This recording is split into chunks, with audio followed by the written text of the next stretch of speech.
মন্ত্রণালয়ে ধর্ণা দিয়েছি যে অন্তত আমাদের স্বীকৃতির ব্যবস্থা করুন, যেন এই যে যারা কারাগারে বন্দি জীবনযাপন করেছে তারা যেন অন্তত তাদের স্বীকৃতিটা পায়, তারা যেন একটা সুষ্ঠু সুন্দর জীবনযাপন করতে পারে। কিন্তু এত দৌড়ঝাঁপ করার পরেও আমরা আমাদের স্বীকৃতিটা পাইনি। আমরা যখন জুলাই সনদ প্রস্তাবনা নিয়ে আলোচনা শুরু হলো, তখন আমরা জাতীয় ঐকমত্য কমিশনেও সেখানে স্মারকলিপি দিয়েছি যেন আমাদের কথাটা সেখানে উল্লেখ থাকে। কিন্তু তাদেরকে এতবার বলার পরেও তারাও সেখানে উল্লেখ করেনি আমাদের বিষয়টা। এই যে প্রায় 20 থেকে 30 হাজারের মতো রাজবন্দী রয়েছে, প্রায় 28টি মামলায় তারা কারাবন্দী ছিল, যেগুলোর কোনো ভিত্তি নেই। হাসিনার রাষ্ট্রযন্ত্র আন্দোলনকে দমাতে নানান নিপীড়নের মাধ্যমে এই মামলাগুলো দিয়েছিল।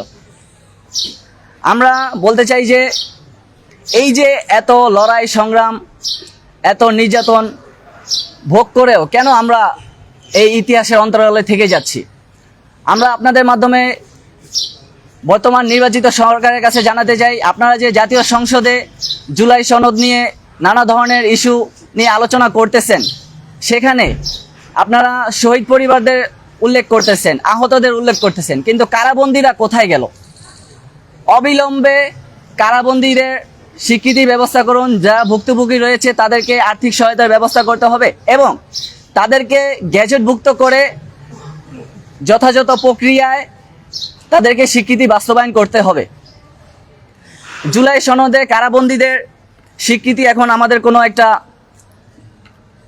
আবেগের দাবি নয়, এটা এখন একটা স্বীকৃতির এমন একটা পর্যায়ে পৌঁছে গেছি আমরা যে যদি আমরা এই সংবাদ সম্মেলনের মাধ্যমে যেটা প্রস্তাবনা দিচ্ছি, যদি আমাদের দাবি মেনে না নেওয়া হয়, তাহলে আমরা এই পরবর্তীতে রাজপথের কর্মসূচিতে যেতে বাধ্য হব। আমরা চাই না জাতীয় দীর্ঘ 17-18 বছর পরে যে আমরা একটা ভোটদানের অধিকার পেয়েছি, সেই ভোটদানের মাধ্যমে নির্বাচিত সরকার কোনো বিপর্যয়ের মধ্যে পড়ুক। সুতরাং জুলাই রাজবন্দী অ্যালায়েন্সের যে দাবি সেটা সম্পূর্ণ যৌক্তিক। আমরা সংশ্লিষ্ট কর্তৃপক্ষের কাছে এই দাবি জানাই যে অবিলম্বে আমাদের স্বীকৃতি বাস্তবায়ন করুক। ধন্যবাদ।